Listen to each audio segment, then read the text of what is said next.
Kapal tanker Iyoko Maru dan tugboat yang berkapasitas lebih dari 410 ton minyak mentah ini diamankan di markas Pol Air Polda Sumsel sebagai barang bukti. Polda Sumsel kini juga sudah menetapkan 2 orang nahkoda sebagai tersangka atas kasus ilegal tapping minyak mentah. Kedua nahkoda yang menjadi tersangka berinisial NR dan KA, merupakan warga Batam, Kepulauan Riau. Kedua tersangka hingga kini masih diperiksa secara tertutup oleh penyidik Direktorat Kriminal Khusus Polda Sumsel. Menurut Kabid Humas Polda Sumsel, Kombes Jarod Padakova, saat ini pihaknya sedang mendalami kasus ilegal tapping ini untuk mengetahui asal dan tujuan minyak mentah tersebut dengan memeriksa saksi-saksi. Jadi Pak, asalnya Pak, daun mau dibawa kemana, dilempar kemana?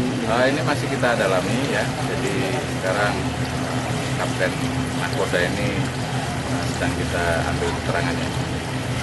Nanti kita akan ketahui yang diduga minyak ini berasal dari mana dan akan dibawa kemana, nanti akan kita ketahui dituangkan dalam berita acara dan itu akan bisa kita ungkap.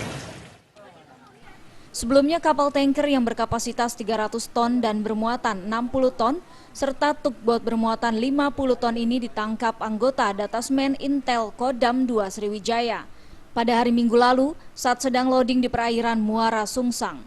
Tanker ini kemudian diserahkan ke Polda Sumsel. Dari Palembang, Sumatera Selatan, Sefti Feriansyah melaporkan.